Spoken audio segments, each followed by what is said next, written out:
Well, good morning. Welcome to Estonia. That's a joke.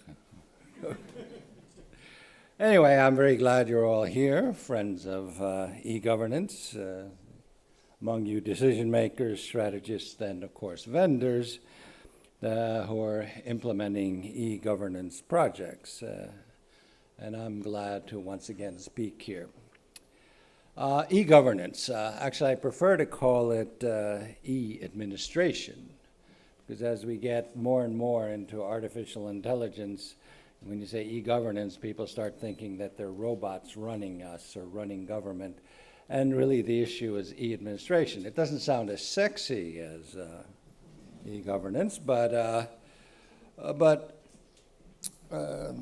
since I don't want people to think about e-governance as being robots running our lives, then I generally tend to call it e-administration because I think it's more accurate. But e-governance, e-administration, however you call it, is actually a natural corollary to the digital revolution that has swept through our lives. And primarily in our private lives, in corporate life, and it would be normal to expect that the same kind of dramatic transformations that we have seen in everything else also permeate our lives in our relationship to governance and to administration. It's actually been much slower than the digital revolution coming into the rest of our lives, as societies, as individuals, in business and in commerce. These all have been dramatically transformed by the digital revolution, permeating virtually all aspects of modern life. So it's perfectly to be expected that slowly it would also seep into our relations as citizens with our government. When our surroundings change, as they have with this dramatic revolution, we must adapt and change too, and especially those of us in governance. What you see in Estonia is one of the most dramatic stories of change and transformation. 25 years ago, when we became independent, we basically had a GDP per capita of about 1/13 of our neighbors across the Gulf of Finland. We had, before our occupation by the Soviet Union in 1940, more or less the same GDP per capita, but you can see what the joys of communism bring. So we were 13 times poorer than our Finnish cousins. We had suffered basically 50 years of lack of infrastructure development, not only the physical infrastructure of roads and bridges, but as an example, we in Tallinn were still using, in 1991, a 1938 rotary telephone system, which is, since it had all worn out, is one reason why you rarely got the right connection when you dialed. So that was the situation that we're in. And it was one reason why I decided to at least try to leapfrog the intermediate developments in the world by going directly to digital. And so there was a greater willingness here to do things that maybe other countries weren't willing to do because they were burdened by legacy technology and they didn't want to perhaps invest so much. We didn't have much choice. If we wanted things to work, we went directly to the kinds of things that we instituted immediately. And a good example of this is we were offered, I guess in 1992-93, free of charge, a 1979 telephone exchange from Finland, which they were switching out because they were going digital. And I remember the government was very happy that, wow, now we get a free, almost new 1979, but analog telephone exchange. And then I fought them tooth and nail, saying, no, no, no, we cannot take legacy technology, even if it's newer legacy technology than the legacy technology that we had. And as a result, we ended up having putting in a completely digital telephone system already in 1992, which meant at the time I was ambassador to the United States, and I got better quality phone calls from Tallinn to Washington than I did 3 kilometers from the embassy to the State Department. So that immediately proved to me that we need digital technology. But in any case, what we did then was slowly start implementing digital reforms where other countries were much slower. Just on a personal side, one of the reasons I pushed for it was that I learned to program at age 13. I'm 62 now, so you can do the math and figure out how long I've known how to program. In any case, things developed fairly quickly already then. We did have all schools online by 1997-98, all across the country. And we began to deal with e-administration, which quickly became an integral part of governance in Estonia. And I would say one of the factors that allowed us to do as much as we have is that, in fact, having been very backward, suddenly we had a leg up. We were ahead of other countries that in all other respects, in Europe at least, were economically far ahead of us. The system that we built then also transformed the way of thinking about business and government processes, that we could, in fact, make online life and the online relationship between the citizen and the administration something that worked all the time, that worked very accurately, 24 hours a day. This was at a time where we went for direct connections with the government when, in fact, most other countries felt happy that you could download and then fill out by hand PDF forms that you would then submit manually to the government. As late as 2 years ago, I think the UN was still measuring, it took as an indicator of development in e-governance whether you had downloadable PDF forms to submit to the government. Estonia did really badly in that because we didn't. Which does not mean that we just skipped that step. But I think there's a more fundamental aspect of e-governance that I think has been received far less attention than it should, because what we really can do with digital administration, digital governance, is something that in the history of bureaucracy, the history of administration, has never happened before. That is, one's relationship with governance and administration turns into a parallel process rather than a serial process. Because up till the development of digital technology, everything, it's basically been paper. Okay, maybe 5,000 years ago in Sumeria it was clay, a little cuneiform on it, but it was paper-based. And so if you wanted to do something, government, you would fill out a piece of paper, a form, and then it would go to an agency. And then if you wanted an approval, it would then go to the next administration or agency, and then the third agency, and then everyone would put a stamp on it. Now this of course was a big advance over having no administration, but nonetheless that has been the history of public administration since we started having any kind of administration or governance. The problem is that it's very slow.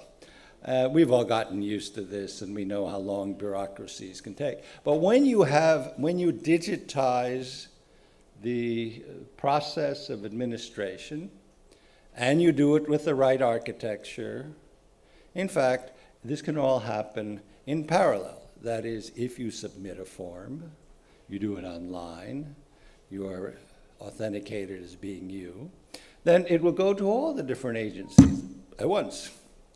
And then this process, of course, is much faster. I mean, I can illustrate it by saying that in order to establish a company in Estonia, it takes, well, 10, 12, 15 minutes. Because when you apply, all the relevant checks are done automatically and through looking at the various files digitally.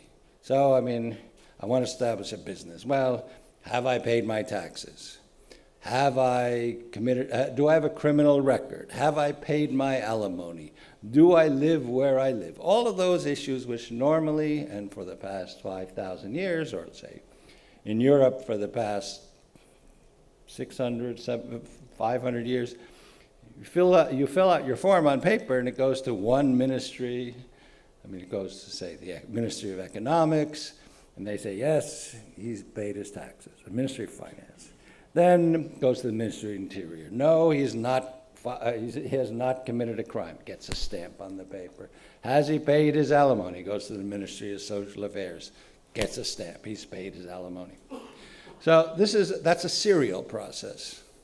For us, you submit your application, and then based on your identification, your unique identification, then it just goes to all the various registries, and if you click off all the boxes, in 15 minutes, you have registered your business. As opposed to at least one country that now has quickened its thing, but I recall reading a statistic, I'm not going to mention the country, but in any case, in the European Union, it took 18 months to actually get approval for the business. So this of course speeds up the efficiency and also the accuracy of administration to an extent that is hard to believe. So administration with parallel processes works far more efficiently, far faster, and enables government to business relations to be far smoother. And also far fewer mistakes, and far more transparent, or at least, as I say to countries that are interested in what we do, it's above board, because you cannot bribe a computer. So if it's done automatically without intermediaries, human intermediaries, no need to slip envelopes to anyone to get things done. One other aspect of this, again, a result of the architecture that we use in Estonia and the identification system, and which is a huge boon to all kinds of, to citizens. Citizens absolutely love, and when I talk about it to other countries, they can't believe it, but we have a once-only rule in this country. If you have, if you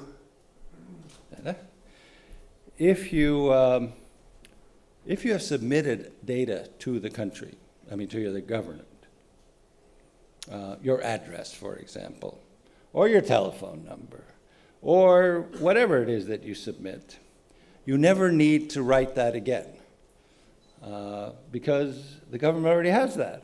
And of course, when you put in your authenticated ID, they already know, okay, you live on this farm, you live on this street. You don't have to, when you fill out your tax forms, you don't have to put in all the relevant data. They already know who your wife is. It's just all of this is done automatically. And again, this is something citizens simply love until they get so used to it, they don't know that elsewhere, you don't have a once-only law or once-only rule. And then Estonians move abroad, and they go, thank God I've moved abroad. And then they start filling out forms, and they can't believe that every time they have to fill out a form, they have to write down their address and phone number. So anyway, this is, I mean, these are ways in which technology is not only a disruptor, but a key enabler in economic development. This was actually one of the key findings of a report that just came out on digital transformations and development. And this is the thing that just arrived because I forgot to take it along. But together with Kaushik Basu, the chief economist of the World Bank, and I, we co-chaired the development of this report, which is called Digital Dividends.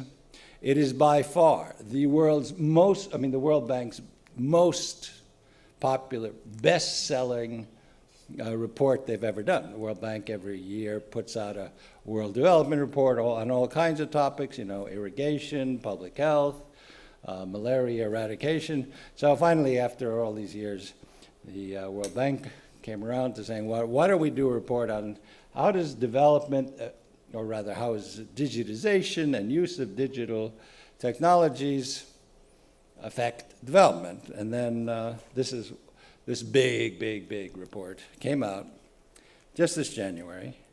If you're interested in reading it, it's free. You can download it. Just go to worldbank.org. There it is on the first page. It's called Digital Dividends. Click download the PDF, and you get about 600 pages of things that you can read, running the entire gamut of what digitization does. I mean, it begins with the problems of physical infrastructure, cables, why you can't do, what you have to do in order to lay down cables, all the way up to the most sort of finer elements of digitization regarding openness, transparency, and so forth. So I would recommend that for those of you who are interested in these things, and especially those of you interested in implementing digital technologies to boost development, which I would say, as an aside, is not necessarily just a problem of the developing world when I travel around the European Union and the United States. In fact, some of those places could actually do well. But in any case, the report did come out because of this growing concern about the so-called digital divide, which is getting wider and wider and deeper between countries that are digital and countries that are not digital or that have not affected. And what's interesting about the report, at least for the other people, because I already had run into this, is that the key to digitizing society, the biggest problems, even the smaller problems, have nothing to do with the technology. It's not about silicon. It's not about cables. It's about what the report calls the analog side of things, and that's the legislation that allows you, that enables you to do things, or the legislation that is absent, or the legislation that works against digitization. And it runs from everything from competition to fairly sophisticated legislation on data ownership, data transfer. An example of this is actually on the cover, which if you can't see it, it's a prize-winning photograph. What it shows are Somalian migrant workers in Eritrea who are all holding their mobile phones up like this, because across the bay is Djibouti, and in Djibouti, or in Somalia, despite all of its other problems, they have like seven or I don't know, 5, but anyway, a large number of mobile phone companies. Where they are in Eritrea, there's only one. The price differential for phone calls is huge. So again, competition is clearly and very often an obstacle to digitization. If you have one internet service provider for a country, then they have a monopoly, and you discover that it's really expensive to lay cable. However, if you have several several companies that are providing connectivity. Well, they're competing with each other, and in fact, you can lay down the cable much more cheaply. I found this out actually a long time ago when I was asked by Neelie Kroes to be chairman of the e-health task force to see how it is the European Union could, in fact, use digital technologies to help healthcare in the European Union. So almost all of us who went into this thought, okay, we're going to be looking at telemedicine, we're looking at this technology, that technology, a third technology. And then it turned out it had nothing to do with technology. It all had to do with the legal basis of data. Who owns healthcare data? Does the patient own it? Does the government own it? Does the hospital own it? If it's a private hospital, what does the private hospital do with the data? How do you transfer data? Clearly, when it comes to healthcare, especially in the European Union, you have people who may have their healthcare data in one country, but then they're living in another country. Can you transfer the data? Do they own their data? All of these factors, in fact, determine the effectiveness of e-governance, and it has nothing to do with kilobytes or megabytes or gigabytes per second moving across your cables. It has nothing to do with your operating system. It has nothing to do with the latest advances in technology. In fact, all of it is based on the legal environment surrounding data transfer. Not to mention issues such as data protection, who guarantees anonymity, privacy, cross-border data movement. So that basically, without the proper legal framework, technological innovations that would make citizens' lives much better, especially here in Europe, and that would make government processes far more efficient, transparent, open, will not work. You've got to look at your legal system. And again, another recent example of this is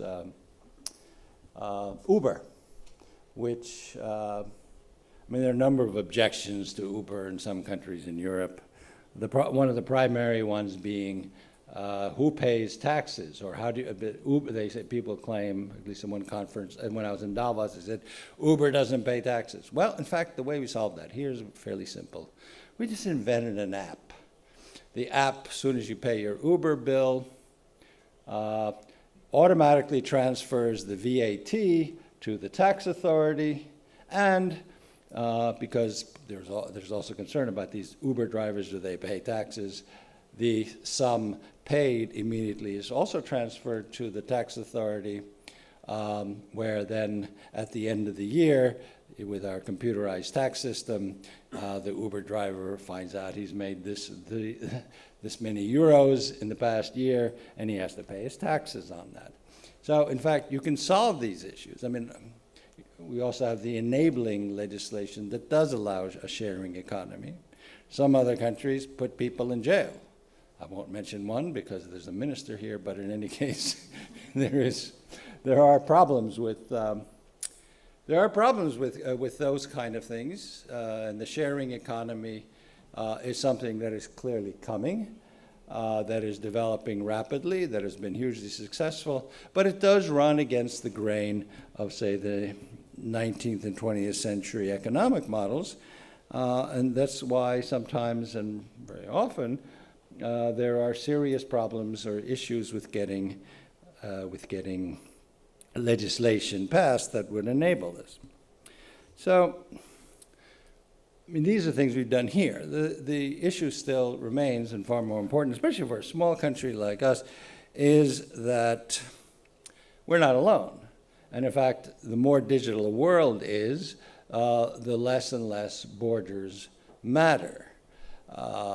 Be it in cybersecurity, where you no longer need physical proximity to be attacked, or in the economy. Now, in the European Union, we have 4 fundamental freedoms. We have the free movement of people, goods, services, and capital. And that's sort of established already in 1956, though spelled out a little more later in the Single Market Act. But what we don't have, and what we will need in Europe, is a 5th freedom, which is the free movement of data. For the free movement of data in a modern world, and something that there was no need for for anyone really to think about free movement of data as long as we were not in a digital world, and we have not been so massively in a digital world for the past, until about 10 years ago, is that data also has to move. One example, just to sort of visualize it, is that it is far easier to take a bottle of wine from the Algarve in southern Portugal and sell it north of the Arctic Circle in Lapland, be it Swedish or Finnish Lapland, than it is to buy an MP3 file and send it across a neighboring country's border. My wife is Latvian. If I want to buy her an iTunes record, for her birthday, I can't do that because you can't buy, digital services of that type cannot cross borders. This is no way to run an EU, sorry. Especially as we become more and more digitized, more and more services are online, more and more goods are sold online. Unless we have a digital single market that enables free movement of data, Europe is going to fall behind with dramatic consequences. It's not simply that the economy will not develop because we have impediments to data moving across borders. It's also we will lose our best and brightest, frankly. 4 years ago, I read in a newspaper about a 23-year-old graduate of the technical university. I, at my age, would call him a kid. And I read that he had gotten $300,000 for this little startup idea he had. And being very tech-friendly and promoting young people's activities in technology, I invited him to tea. And so we were talking, and he said, well, thank you very much for inviting me here, Mr. President, but unfortunately, I have to tell you, in 2 weeks, I'm moving to the United States. I said, why are you moving to the United States? Because, well, look at the market size. There's no market here. Estonia is too small, and I can't set up 28 different companies, so I'm moving to the United States. What did he do? In 6 months, he no longer had $300,000. He had raised $4.6 million for his startup. So it wasn't really that much of a startup anymore.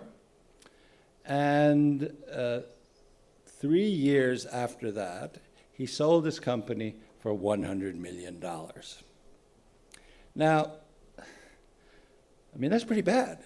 We're losing someone who can sell his company after 4 years, and at the age of 27, for $100 million, because there are no opportunities for him in Europe. Because, in Europe, the largest market, at best, is 82 million, which is still not enough these days. There are 2 problems here that we face. One which we can fix, and one which we may not be able to fix. Because it's not legal. The first problem is legal. This is basically data. We can create the environment for a digital single market if we work hard at it. And this is one of the goals of Commissioner Ansip, is to actually significantly move along to create a digital market. The other problem I don't know how to fix, and this requires more work, which is the structure of financing in Europe today. In Europe, 80% of financing comes from banks. 20% comes from private equities. And the others in the United States, it's the other way around. 80% of financing comes from private equity, 20% from banks. Now, the problem with bank financing is, say you're 25-year-old kid working in your garage, not shaving too often, a little too long hair, and you go to a bank, any bank in Europe, and you say, I'd like to have $50,000 for my startup. I have this idea here. It's a PC. I call it a PC, and the name of it is Apple. Now, which European bank is going to give a 25-year-old kid with long hair and a beard $50,000 with no background whatsoever aside from the fact that he's got an idea? Well, that's the problem. And today, I mean, I wish I'd bought Apple stocks back then. I wish I'd invested in Apple in 1976, 1977, but I didn't. I'm kind of dumb. I didn't know about it either. But the point is that unless we figure out how do we finance tech issues and are willing to take more risks than we are right now, or than banks are willing to do, and with the absence of private equity funding on the scale of the United States, we will fall behind. But in any case, when I told Neelie Kroes, who was the former commissioner dealing with these issues, about how this kid moved to America because he really couldn't get the financing or the market here, she said, I know I've run out of time, but too bad. She said, yes, I went to Portugal, and I went to a government-funded incubator, and there were 45 startups there, all working in a government-funded incubator. And every single one of those 45 startups said, as soon as I get my seed money, I'm moving to America. So it's not simply an Estonian issue. I don't think it's really simply a Portuguese issue. I hear the same stories almost everywhere in Europe. So if we don't get our act together when it comes to a single market, and if we don't figure out how to change the structure of financing, all of the smartest IT brains will move to the United States. And I was just in Silicon Valley last week, and among the various events I went to, I was invited to a dinner hosted by an American who was always looking for interesting startups, and there were 7 Estonians at this dinner. I'm glad to see Estonian companies doing really well in Silicon Valley. I'm not so glad that they're in Silicon Valley and not in Estonia. So I think that we are moving. A week ago, half of the EU member states called for the removal of barriers to the free flow of data within and also outside the 28-nation bloc. And I really do hope that we do everything possible to develop a digital single market as quickly as possible before it becomes too late. Because it's not just the United States we're competing with. Prime Minister Modi in India is doing a huge amount of work to develop the legal system for IT in India. And I really don't want to see a Europe in 20 years where people from the United States or from India come visit Europe because it's such a great museum and have a lot of old towns like Tallinn, and that would not be good. So, I think the digital revolution is something that we really do need for our single market, be it healthcare, banking, transport, all these areas that used to be simply local. But as long as our legislation in the European Union remains fractured among and between the member states, as long as we are not doing more to move ahead in the digital age, we will be losing out. And most importantly, I would say in this regard, that when you lose out in the digital world, you lose out exponentially. Meaning, before, if you're behind in development, development was a linear process. Unfortunately, or fortunately, I don't know how you look at it, we live in the era of Moore's Law, which basically says that more or less every year and a half, the computing power of a chip for the same cost doubles. That's an exponential growth.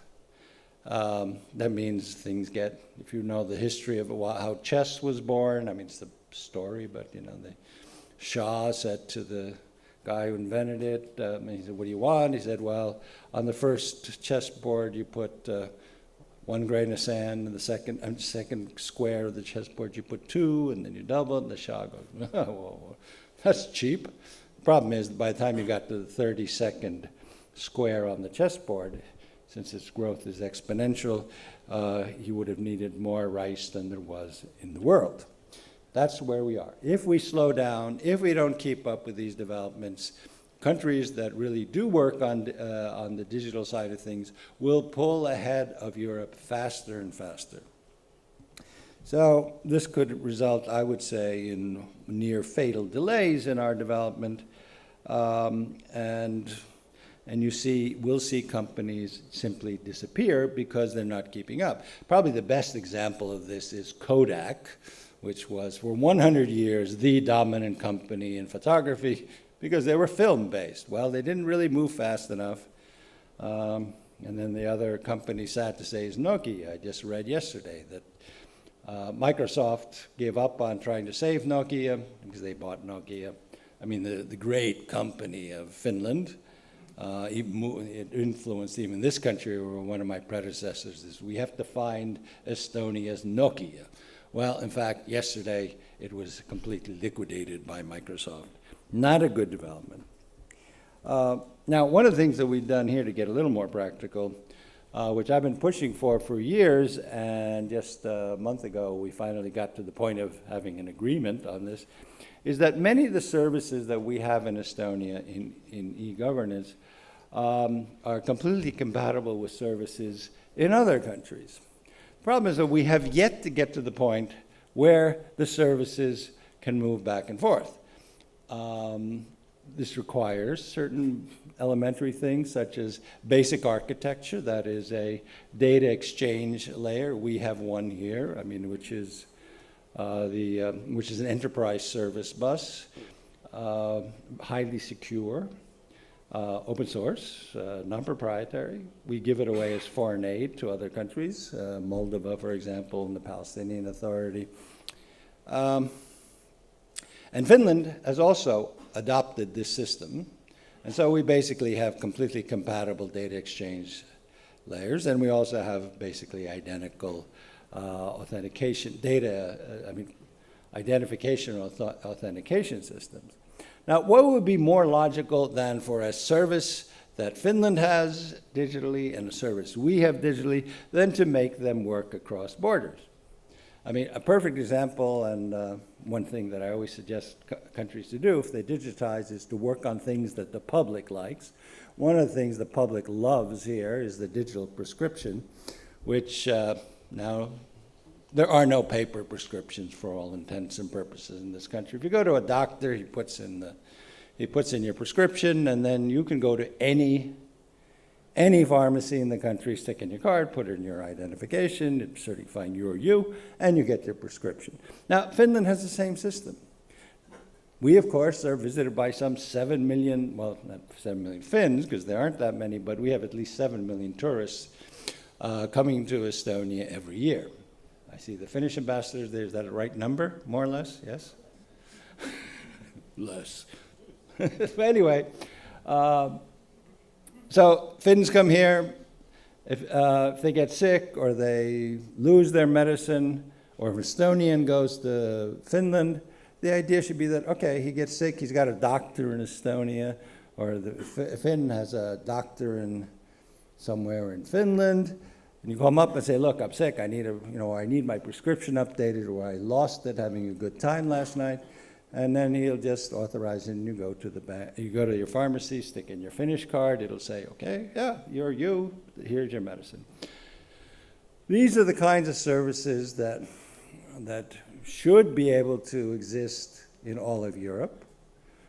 If we get to the point where this works between 2 EU member states, it would be the first time anywhere in the world where it works, which is kind of amazing that we're so far developed, but yet we have not gotten to cross-border services like these. But these are the directions that we should be moving in. Services for citizens in e-governance are really the key element for progress. I mean, there are a lot of things that we do between governments, you know, sort of finance ministries love to talk to finance ministries because, I mean, again, to take the example of Finland, you know, you have a lot of companies that have headquarters and subsidiaries, and when it comes to things such as VAT or income tax, they're always saying, oh, we paid it over there.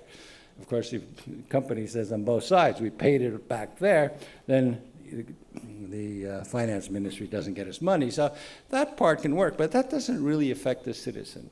But what a key element is that you need to develop e-services for people, not just for the government, but rather things that people like, people that make people's lives easier. And that's sometimes hard because we run into all these kind of issues. I won't get into the issue of privacy at this point because then I'll be here forever. But in any case, just a few last couple of points. One of the things that we've discovered, or that is becoming clear, is that the fundamental issue for making any of these things work is a secure identity. Virtually all issues that have to do with hacking, have to do with data theft, they all involve, or either they all involve having insufficient or insecure identity.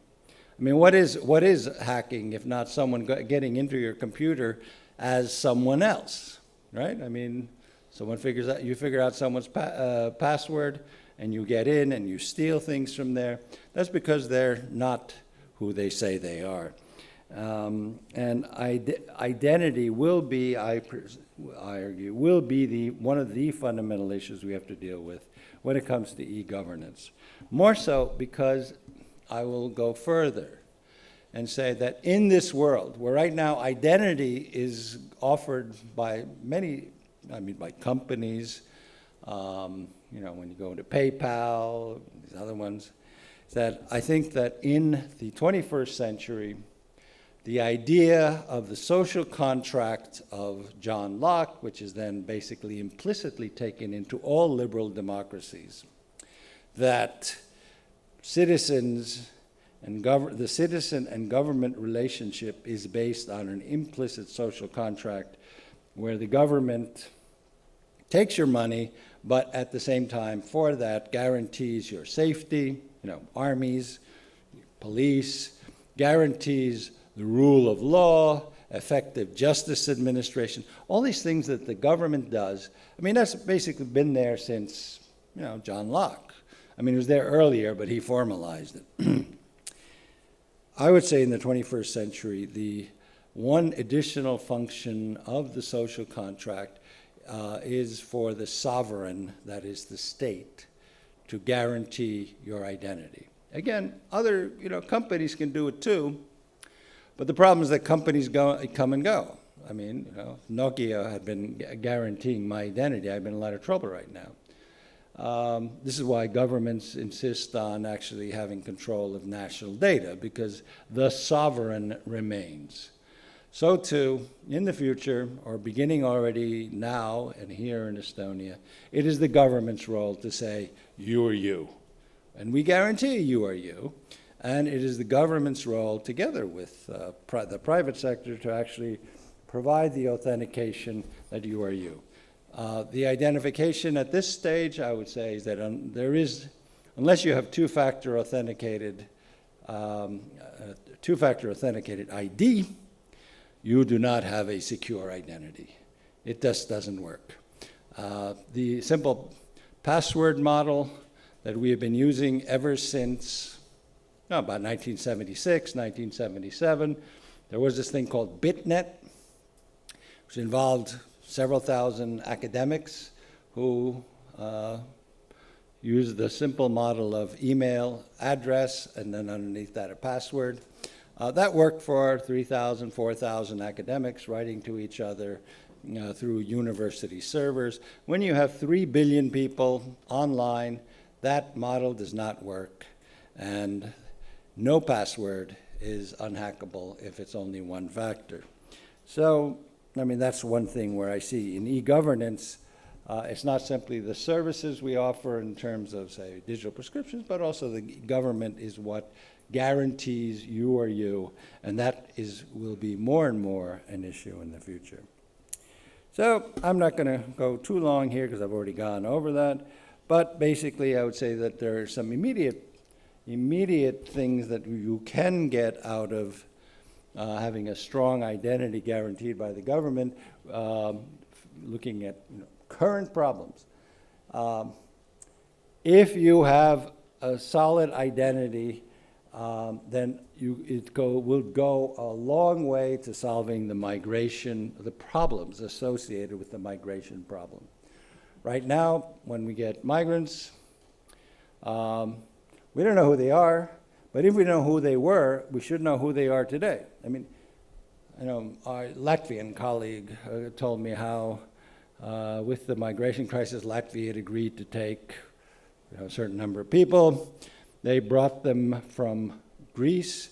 They had to transfer planes in Frankfurt, and the refugees disappeared. Because they didn't want to go to Latvia, they wanted to go to Germany in the first place. And then a Lithuanian colleague told me how when they were interviewing people as to coming to Lithuania as part of the sort of European Commission migration plan, the first question that one potential person asked is, how far is Lithuania from Germany?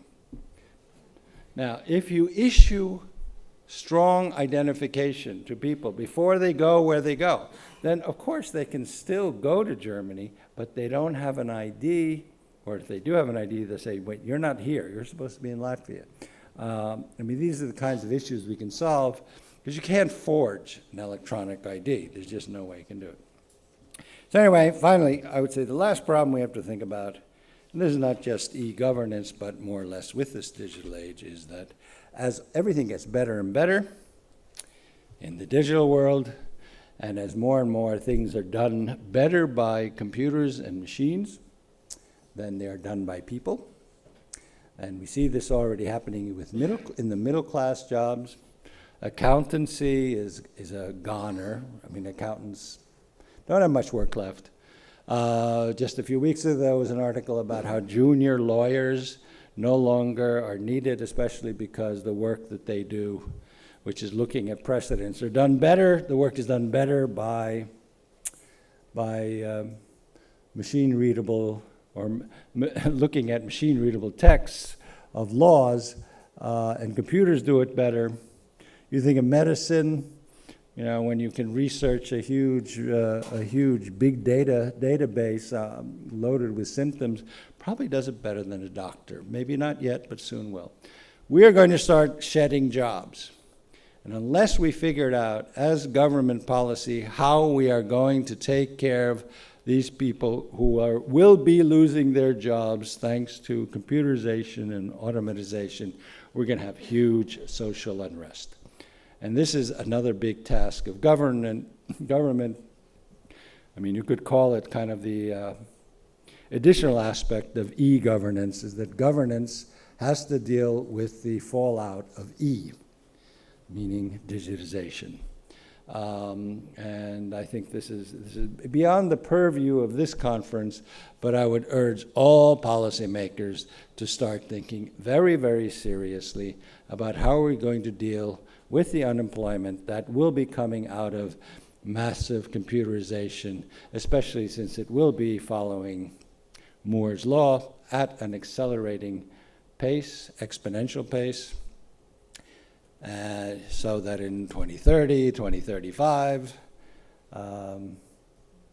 we won't have really big problems. But the only other side of this is it's not an answer not to digitize. Thank you very much.